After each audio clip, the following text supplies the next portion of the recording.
Mumbra police स्टेशनच्या cyber sale पथकाने जीवनसाथी.com या ॲपवरून महिलांना लग्नाचे आमिष दाखवून त्यांची आर्थिक फसवणूक करणाऱ्या इसमाला पोलिसांनी ताब्यात घेतलेला आहे। विशेष म्हणजे उत्तर प्रदेश येथे जाऊन त्याला ताब्यात घेतलेला आहे।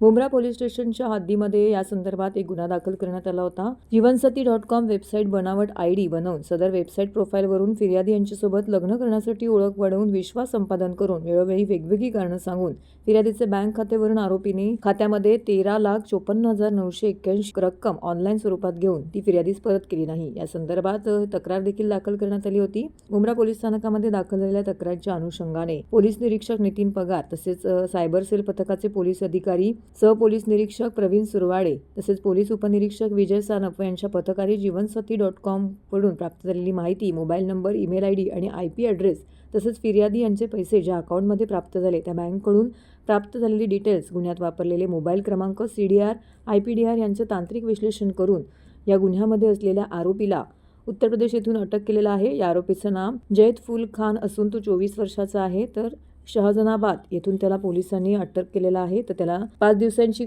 न्यायालयीन कोठडी सुनावण्यात आलेली आहे। तर या संदर्भातील माहिती आज पत्रकार परिषदेअंतर्गत देण्यात आलेली आहे। विशेष म्हणजे पोलिसांनी या गुन्ह्यामध्ये 30हून अधिक महिलांची फसवणूक झाल्याची शक्यता वर्तवली आहे। वेबसाईट आहे त्याच्यावरती बोगस प्रोफाईल बनवलं त्यांनी फहादनी, आणि त्या ऍक्च्युली जो प्रोफाईल मध्ये माणूस होता तो जैद खान होता आणि ते फहादच्या नावाने त्यांनी बनवलेलं होतं। कशा प्रकारे तो बायकांना फसवतो? आता हा जो जैद खान आहे याचा स्वतःचा स्टुडिओ आहे, रील स्टुडिओ आहे, आणि हा एकदम स्मार्ट म्हणजे पिक्चर मधल्या हिरो सारखा आहे। आणि याचे जे 7 ते 8 त्यांनी वेगवेगळे प्रोफाईल बनवले आणि त्याच्यावरनं तो जीवन वेबसाईट वरनं मुलींना लग्नाचं गळ घालत होता। नाही, ही जी मुलगी आहे, जी विक्टीम जी आहे आमचे गुन्ह्यामधली फिर्यादी, हिचं जीवनसाथी.com वर हिनी पण प्रोफाईल बनवलं आणि मग हे मॅच झाल्यानंतर यांचं चॅटिंग सुरू झालं। त्यावेळेस त्यांनी सांगितलं की मी अमेरिकेमध्ये बिझनेस करतोय डायमंड आणि ज्वेलरीमध्ये आणि आपण लग्न करूया। आणि म्हणून मग सुरुवातीला त्यांनी चॅटिंग बिटिंग झाल्यानंतर हिला गिफ्ट म्हणून एक डायमंडचं आर्टिकल पाठवलं चांगलं, आणि ते कस्टम मध्ये अडकलंय सांगितलं आणि त्या नावाने काही पैसे काढले। त्याच्यानंतर तो युगांडात आहे मी आणि माझा ऍक्सिडेंट झालेला आहे आणि मला इमर्जन्सी आता पैसे पाहिजेत, माझ्याकडे जी करन्सी आहे ती चालत नाहीये, अशा पद्धतीचे बहाणे करून त्यांनी जवळजवळ 13,54,981 रुपये तिच्याकडनं घेतलेले आहेत। तर हे जीवनसाथी.comचं प्रोफाईल बँक अकाउंट मधनं जे ट्रान्सफर झाले ते आणि मोबाईलचं अनालिसिस करून पहिला आरोपी आम्ही अटक केला। तर त्याचा चेहरा काही आम्हाला फिर्यादीनी जो दाखवला फोटो तो आम्ही गुगलवरनं आमच्या टीमने म्हणजे सुरवाडे आणि सानप ह्या 2 टीम आहेत सायबरच्या टीम, यांनी त्याचा पहिला गुगलवरनं चेहरा ट्रेस केला, तो मुलीकडनं व्हेरीफाय करून घेतला आणि नंतर मग अनालिसिस करून मोबाईलचं त्याचं लोकेशन काढलं आणि भोपाळमध्ये त्याला अटक केली। तर हा जो पहिला आरोपी अटक झाला त्याच्यानंतर त्यांनी दुसऱ्या आरोपीबद्दल माहिती दिली, त्याच्याकडनं त्याचा फोटोही घेतला आणि त्याच्यानंतर आमची टीम गेली तिथं, वेषांतर करून 2-3 दिवस तिथं राहिले ते।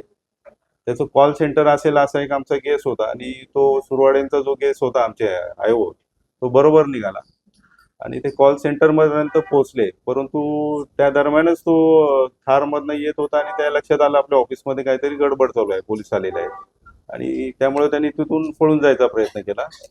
तर आमच्या टीमनी जवळजवळ 5-6 किलोमीटर त्याच्या गाडीचा पाठलाग केला आणि मग त्याला पकडलेला आहे। नंतर जो आरोपी आहे दोघांना अटक केली, त्याच्यानंतर मग त्यांच्याकडून किती हस्तगत केला आणि किती महिलांची फसवणूक केली आहे, टोटल अमाऊंट किती आहे? तर त्याच्या कॉल सेंटरवर रेड जी झाली त्याच्यामध्ये 9 लॅपटॉप, नंतर कॉम्प्युटरशी संबंधित जे राउटर आहेत किंवा हेडफोन्स आहेत हे आम्ही ताब्यात घेतले। नंतर त्या मुलीचा जो फसवणूक झालेली रक्कम आहे ती रिकव्हर केलेली आहे आणि हा कॉल सेंटर चालवत होता। तसंच एक त्याची वेबसाईट आहे, एक चॅटिंग वेबसाईट आहे, याच्यामध्ये तो हनी ट्रॅप करतो चॅटिंग वेबसाईटने आणि हे जे जीवनसाथी.com वर बोगस प्रोफाईल बनवून मुलींना फसवतो। तर आतापर्यंत जे प्राथमिक माहिती आहे अजून ही कन्फर्म व्हायची आहे 30 महिलांपर्यंतचा आकडा असायची शक्यता आहे आणि आकडा जो फसवणुकीचा आहे तो 1 करोडच्या वर जायची शक्यता आहे. त्याच्याकडून काय मुद्देमाल हस्तगत केले? हा मुद्देमाल 9 लॅपटॉप केलेले आहेत. पैसे वगैरे काही? मुलीचे जे आता आमच्या फिर्यादीमध्ये जी मुलगी आहे तिचे पैसे रिकव्हर केलेले आहेत. बाकीचे कोण फिर्यादी आले का? अजून आलेले नाही आहेत. येतील तसे आम्ही पुढे कारवाई करू. आणि याच्यामध्ये सगळ्यांमध्ये त्यांचा जे महिला आहेत, महिलांची फसवणूक झालेली आहे, त्यांच्यासाठी काय आहे? तर महिलांसाठी आणि आमचे आव्हान हेच आहे की हे ऑलरेडी आमच्या CP साहेबांनी ड्राईव्ह सुरू केलेला आहे की सायबर क्राईम किंवा सोशल मीडियाचा जो दुरुपयोग होऊन फसवणूक केली जाते तर अशा गुन्ह्यांच्या अवेअरनेससाठी आम्ही वेगवेगळे स्तरामधील म्हणजे वृद्ध असतील, कॉलेजच्या मुली असतील, मुलं असतील किंवा सोसायटी असतील यांना आवाहन करत आहोत. आमचे अधिकारी जात आहेत, त्यांना या टाईपच्या गुन्ह्यांबाबत माहिती देत आहेत आणि असं काही जर असेल तर त्यांनी पहिल्यांदा पोलिसांशी संपर्क करावा, त्यामुळं पुढची हानी टळू शकेल. तर असा एक प्रकार झाला डिजिटल अरेस्ट आपण चालू आहे त्याच्याबद्दल काय नाव? हा डिजिटल अरेस्ट याच्याबद्दल असं म्हणजे मी पोलीस दलाच्या वतीने सांगतो की डिजिटल अरेस्ट हा प्रकारच नाहीये. असं जर कोणाला डिजिटल अरेस्ट करून कोणी काही फसवणूक करत असेल तर पहिलं काम आहे त्यांनी पोलिसांशी संपर्क करावा जवळच्या पोलीस स्टेशन. तर याच्यामध्ये काही अजून आरोपी आहेत? आतापर्यंत तपासात निष्पन्न झाले 2 आरोपी अटक झालेले आहेत आणि ह्या आरोपीची 22 पर्यंत कस्टडी आहे. ते इंट्रोगेशन मध्ये जे निघेल त्याप्रमाणे पुढचे आरोपी तर हे 9 लॅपटॉप होते तिथं आपण दोघंच ऑपरेट करायचे का अजून कोण? नाही, तिथं ऑपरेटर म्हणजे ते कॉल सेंटर आहेत ना, तिथं मुली होत्या ऑपरेटिंगसाठी. नाही त्यांना नाही. त्यांना आपण साक्षीदार बनवणार.